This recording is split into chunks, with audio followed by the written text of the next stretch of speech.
Okay, so we looked at a document that was assigned to you yesterday, and the document assigned to you yesterday was called How to Write a DBQ. There was a video that went along with it. And so I just want to go through this and kind of see what you wrote and hopefully kind of comment as we go and apply this to our own essay that we're writing tomorrow. But generally on the handout on the video yesterday, he said that there will be about how many documents in any AP DBQ document-based question? 7. And we actually have less than that. We have 6, and that's fine. But in next year, in May of next year, there's going to be 7 documents. And then on the second line, he said that you need to use the evidence from these 7 to support an argument in response to what? What's the second blank that you have? The prompt, right? So our prompt tomorrow is that we are analyzing what? What's the question? It was like, how would you? No. Our actual DBQ that we've been going over the last several days. We're analyzing the various responses to the spread in China, right? So our essay tomorrow, we need to be thinking about that as our goal, analyzing the various responses to the spread of Buddhism in China. And so it says on the handout, step 1, that we need to read and understand the question. We need to know what is it that the question is asking you to do. And that's what we're going to be doing. Our question is asking us to analyze the various responses to the spread of Buddhism in China. Our question isn't asking us to talk about the spread of Buddhism. It's not asking us to talk about Buddhism. It's not even asking us to talk about China. It's asking us to write about the various responses to the spread of Buddhism in China. And then it says you need to find out what historical thinking skill you're being asked to do. There's a chart on your handout talking about different types of historical thinking skills. And he gives an example on the video of a sample question. And even if you don't know what the time period is about, you can still answer the questions that follow. The sample he gives you, he says, evaluate the extent to which the progressive movement fostered political change in the US from 1890 to 1920. Now, even if you don't know what the progressive era is, that's fine, because the question asks, what kind of change did you write this hypothetical essay about? Political, not social changes, not religious changes, not economic changes. This is just an example of how you have to follow the directions. Our essay tomorrow, in the same way, you're going to be writing about the various responses to the spread of Buddhism in China. And so also we have a time period. What's the time period that we're going to be responding to? 1890. Exactly. So in the same way, take note of those things would be important. You need to make sure you address the topic. Now, in the video, he tells us that it's recommended you read the documents for how long? 15 minutes. And that leaves us how much time to write the essay? 30 minutes. 45. Now, we have spent way more than 15 minutes reading those documents, right? We've spent actually days reading these documents. So you are hypothetically way better off than the kids who originally took this particular prompt back in the day when this was the question asked at the AP exam. You didn't have 15 minutes and you didn't have your teacher walking you through each document, helping organize it on the board, answering questions about what certain words mean, reminding you and making connections. You have just 15 minutes reading for the first time. That's not your situation. So tomorrow, when you have 45 minutes, you are set up much better than others. Things to look for. You should also be thinking about what is the document's what? Source. In other words, if the document was written by a Confucian, is that going to be different than if the document was written by a guy who's a Buddhist? Yeah, so kind of taking note, every document has a source information.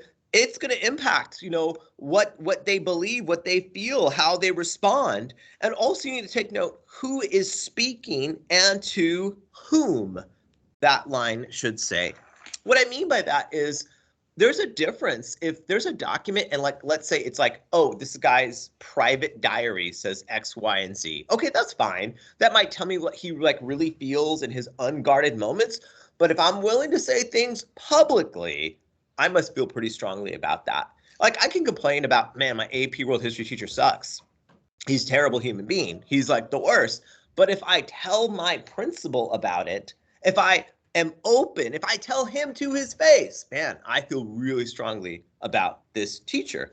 In the same way, what guy was one of those Confucian scholars writing to, and he was pretty bold, pretty upfront, pretty open?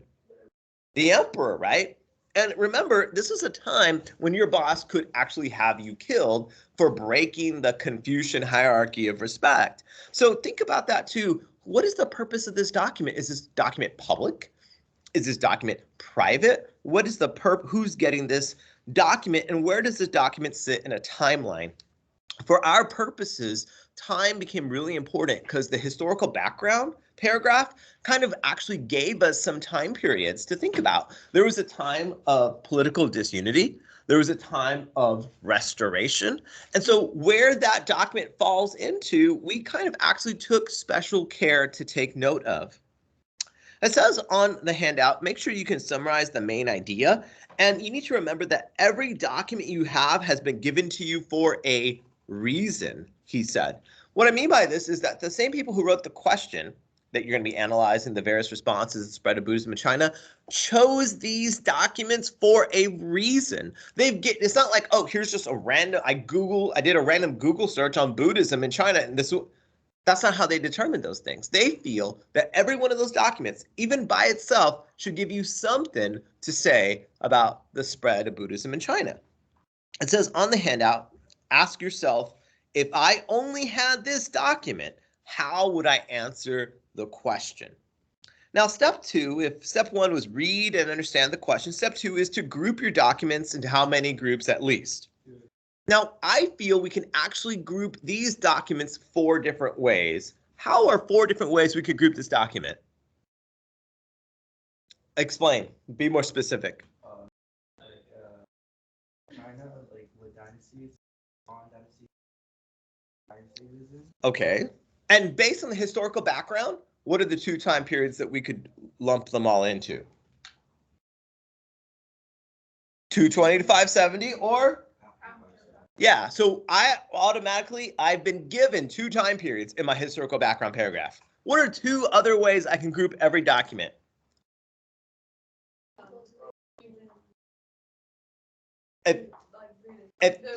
The views, whether they have like a Confucian view, they have Buddhist view, or you might frame it they're pro-Buddhist or against Buddhism. There's at least 4 different ways I can group my documents. So I need to be thinking about how I can group these documents, what similarities, what ways do they have common characteristics.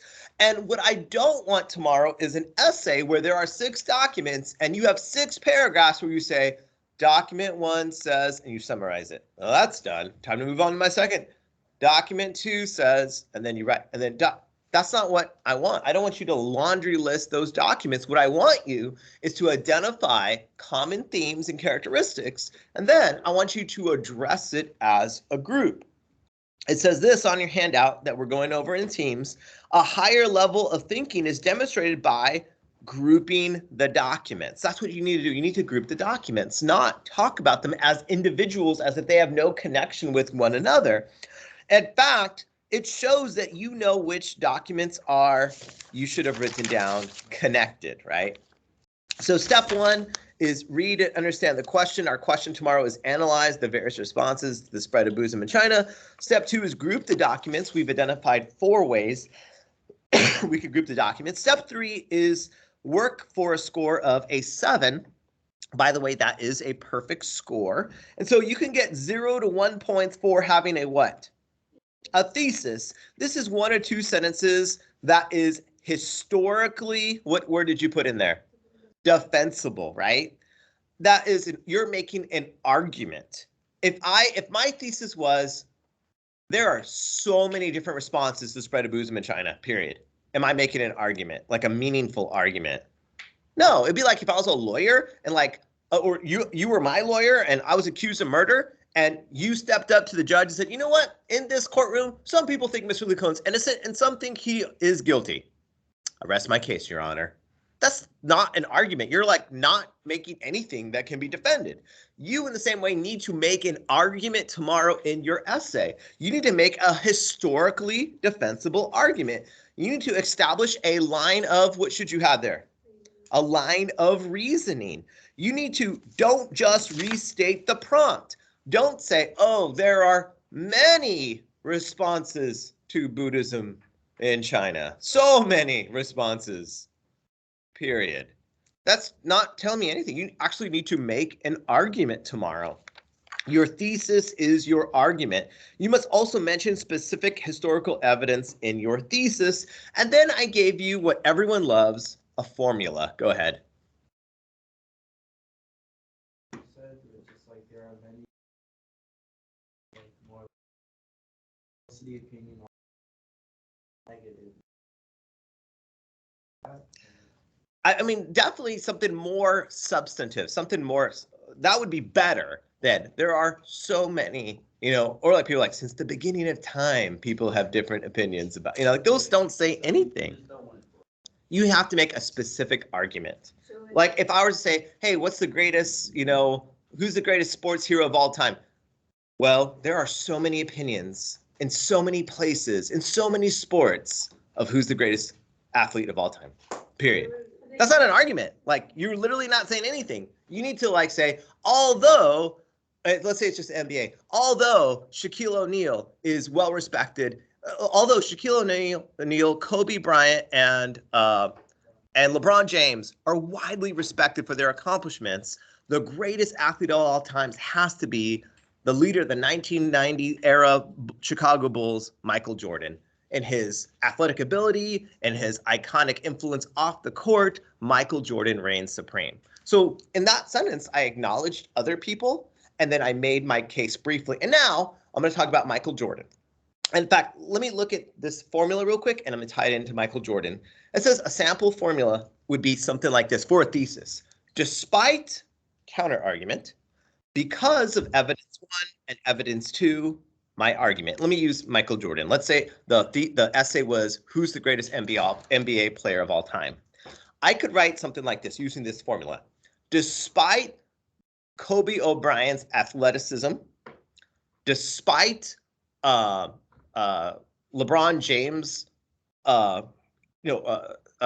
remarkable abilities on the court, because Michael Jordan won so many championships and was so culturally influential, Michael Jordan is the greatest NBA athlete of all time.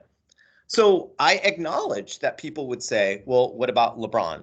I acknowledge people would say, what about Kobe Bryant? But then I gave evidence because of Michael Jordan's role in the 1990s, dynasty of the Chicago Bulls. And then I went beyond that. I said he also is culturally iconic because though people might wear shoes endorsed by Kobe Bryant or shoes endorsed by LeBron James, what is the number one like basketball shoe people want who don't play basketball? Yeah, Air Jordans. He's like culturally iconic. Even if you don't follow basketball, if you saw the symbol of an Air Jordan, you would know broadly what that's a reference to. So a sample thesis would be, despite the productivity of LeBron James and Kobe Bryant, because of Michael Jordan's national championships in the 90s and the way he has culturally impacted fashion 30 years after he stopped playing the game, Michael Jordan is the greatest NBA player of all time. And then guess what? I'm going to have a paragraph about his role as the 1990s leader of the Chicago Bulls, and then another paragraph about how he's influenced fashion 30 years after the guy stopped playing basketball. People are still wanting to wear the shoe of a man who hasn't played in 30 years. That's pretty influential, I think, right? That's an example. I use that formula. So whatever argument you're going to write, you're going to think about using that formula. In fact, it tells you and mentions, why should you even mention a counter argument? Well, it will help show that you understand you should have written down the complexity of a subject, because a lot of issues are not simple. In fact, when we looked at those documents, was it crystal clear that during Restoration, everyone was 100% against Buddhism? No, actually, there was one guy who was a Buddhist scholar, document 5, and he was the guy, I think, who was like, oh yeah, Buddhism's cool, but so is Confucianism and so is Taoism. All three should be respected. history and life are not always like black and white. Sometimes there's like complexity and gray. You know, like, or even think about like what you think about of what makes a kid smart. Sometimes you're like, oh, a kid is smart if they get all A's. But do you know anyone that is super smart, but they're just like lazy and don't do their homework? And so they get C's in their AP classes, but you know, and you know, they're a smart kid, right? It's not like, oh, intelligence is just class rank. You probably know people who are ranked ahead of you, and you're like, there's no way that kid is like smarter than me. I just don't do any assignments. I didn't even know there was something called teams. You know, I keep hearing people talk about teams. I don't even know what that is. Oh, turns out I have like 17 missing assignments because I didn't know. Not because I'm dumb, just too lazy to find out. So there's complexity, and that's what mentioning a counter argument does. Mentioning a counter argument shows that you understand complexity. If I say, Mike, you know, who's the greatest athlete? Michael Jordan, period. Well, what about the issues of LeBron James? What about the issue of Kobe Bryant? You know, like I need to acknowledge those to show I get it. It's not a simple answer. It says this, a sample, here's another sample prompt he gives. Evaluate the extent to which the Portuguese transformed maritime, that means sea-based trade, in the Indian Ocean in the 16th century. Real quickly, what century should that essay be on? The 16th. It should be the Portuguese. It should be dealing with all these things. So listen to the thesis that they offered. Here's his sample. Despite the argument that the arrival of the Portuguese was a fundamental change in the Indian Ocean maritime trade in the 16th century, because the Portuguese never extended their political control beyond a few ports, and they had to compete with the Indian Ocean merchants and regional states such as the Ottomans, their arrival had a modest change. So there's a question, and again, you don't even have to know about the specifics. The question is, how big of a deal were the Portuguese? And you can obviously say, well, the Portuguese were a huge deal, or they weren't that big of a deal. He ultimately decides to say they weren't that, I mean, they were a deal, but not that big of a deal. Well, you got to give me some like counter argument. And so he's saying, despite the argument that, yeah, they changed the Indian Ocean forever, I know people are out there who say that because the Portuguese never extended their control beyond ports here and there, and because there was already other people there, they just had a modest change. Now, I could say something like, looking at the way we arrange the documents on the board, I could say something like, despite the argument some would make that after Restoration, it was universally against Buddhism, we know there were important voices who even worked for the government who remained Buddhist, right? Because remember document 5? What kind of relationship did it say in the document he had with the government? Yeah, do you remember specifically what that document said? He was favored by high-ranking officials. So I could say something like, even though some would argue that after Restoration, it was universally against anything not Chinese, that's not really the case, because there was a Buddhist scholar who was a high-ranking official also. Remember document 4? Document 4 was the guy who said, I'm ashamed to be working with you. What was the emperor willing to have in his own house? The finger bone of the Buddha. So is that a crystal clear, oh, we were open and then all of a sudden everyone was against it? No. There's like, if the emperor himself is willing to host the finger bone of the Buddha, it's not a clear cut. It's not like, oh, we were open and then boom, it's closed. So you can acknowledge those things to show you understand the complexity of how the various responses to Buddhism in China played out. Also, you can get, so that's 1 point for a good thesis. Letter B, you get 1 point for something called what? Contextualization. Like if I said something like, oh, you took that out of context, it means like if I take just one quote from you or from me, and you don't tell me what were we talking about, you could like really misunderstand someone. You could end up really misinterpreting what they meant. So it says you must explain the historical context. What's going on before? What's going on during? What's going on after the prompt? And it's easiest to do this in the video he said about what's happening immediately beforehand. Now, in our documents, what is going on in China there's been a change of dynasties, right? We went from the Tang dynasty to the Song dynasty. And what are people at this time looking to do to explain why one dynasty failed? They're always going to be looking for someone to blame, right? Like if a football program loses all their games, or if they are struggling, who are they going to sometimes blame for that? The coach, and the coach gets fired, or the quarterback gets traded, whatever. And in this case, the fact that things were falling apart and there's like invasions and there's barbarians, who are people looking to blame in China? No. Buddhism, right? I'm going to look for the foreign idea to blame, right? It says on the video that the immediate context for our purposes are the last 100 to 200 years. And listen, there has been a fall of one dynasty. The Tang dynasty has fallen. And who was that Tang dynasty super influenced by? What types of people generally? Buddhist, Central Asians, right? So the context is this time period when we actually intermarried with Central Asians, we started dressing like Central Asians, we started following the religion of Central Asians, and then look what happened to China, it all fell apart. I wonder if there's connection, Confucianists would say. Your contextualization has to relate with the prompt. You have to tie in the background to the actual prompt.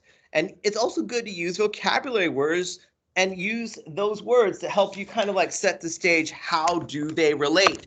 Could terms like mandate of heaven, ethnocentricity, Confucianism, filial piety, cultural diffusion, you could use all those things. You could explain the context is because because China was experiencing the cultural diffusion of Buddhism coming into China, we see that this had a major effect as it challenged Confucianism. As people were joining monasteries, there was a perception that they were not practicing filial piety, causing many people to question whether that is what led to the fall of China. So like I'm using these words, I'm using these phrases that we've learned about to set some context for why people would feel the way that they're feeling. Maybe you'd use the word Mahayana Buddhism, kind of explaining what kind it is. Maybe even explaining how they use syncretism to get into China so easily. A lot of things you could say.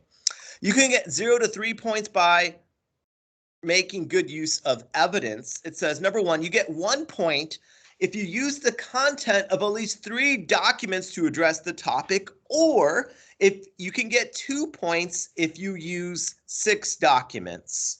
So that's important. You can either get 1 point or 2 points. And then there's a bonus point because you can actually get a 3rd point if you consider evidence beyond the documents. Write about evidence related to the prompt which is not mentioned in the document. So let's say that you start talking to me about filial piety and like our monastery, like people, it's kind of briefly mentioned, but it doesn't mention about filial piety. But if you start talking about that and bringing that very specific knowledge in, you're bringing something from the outside that we've talked about in class, that you've watched on a John Green video, that you've seen.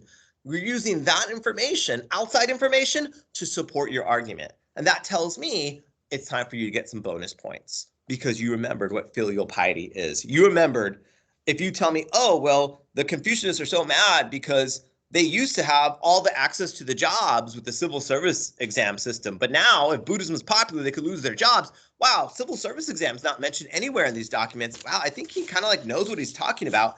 I might want to think about giving some bonus points here. The documents, don't waste your time quoting the documents. Do I have the documents available to me also? Yeah, so why should you waste your time rewriting it? Now, you should make reference to it. Instead, you should describe or argue the documents, make reference to the documents, but it does not do you a favor or me a favor for you to quote you could quote a word. I could say something like, oh, that Confucian felt so strongly, he was even willing to tell his boss, the emperor, that he was, what word did we keep pointing out? Ashamed. Quote, boom, done. I kind of highlighted that as a little piece of example. Quotes are kind of like salt and pepper. If I go over to your house and you make dinner and you say, I'm going to pour a quart of salt in this pan, man, he's going to love this. And I put some bacon bits. Oh, hope you like it. no, you got it reversed. And some kids write essays like that. It's all salt, it's all pepper, it's no substance. Don't give me like a quote, like quoting the whole thing. I know what it says. I've actually gone over it with you for 2 days. You can make a reference to it. You can explain what it says. You can say, you can say, refer document 5 says, and argue it and kind of explain how it makes your point. Make an argument that's backed with evidence and connect the argument and the evidence. Because X, Y, and Z are stated, this means that whatever. He gave the example that if you were sick, like if you had COVID, like say that you didn't turn in your work and I put in 000, let's say that your computer died and you turned it into the library, you literally don't have a computer at home. Should I give you a 0 if Laporte took your laptop and you have no laptop at home? No. So you would say, hey, Lacone, I know you put a 0 in, but because the library has my laptop right now, and because my parents already emailed you, we don't have a computer at home, therefore, I should not have a 0 put in. I should get more time. You're not just telling, if you just come up and say, hey, Lacone, they took my laptop to the library. Okay. If you say, hey, Lacone, I don't have a laptop personally at home. Okay. If you say, hey, Lacone, I noticed there was a 0 in the grade book for yesterday. Okay. You're just telling me unrelated things. You're not connecting those. What you need to do is make sure that you are connecting all of those things to make an argument. It says topic sentences. If one of my groups was economic documents, I would write a paragraph explaining why economics was the cause of X. Within the paragraph, I'll use the documents to just demonstrate why that's true. So make sure that you're having a paragraph, maybe a paragraph about those who are for Buddhism, maybe a paragraph those who are against. And then it says evidence beyond the documents. You need to connect a specific piece of evidence to the argument of your prompt. The evidence cannot be found in the document. You have to explain the evidence. For example, think about points or think about things that are evidence that are not clearly found in there. You would have to take a look at that. We're not going to have time to finish going over this. Apologize about that. And I'm losing my voice. So we'll stop right there. I look forward to reading your essays tomorrow. You can go over the video again as he goes over the last section. We won't have time to, but the video is good. Look forward to seeing you guys tomorrow.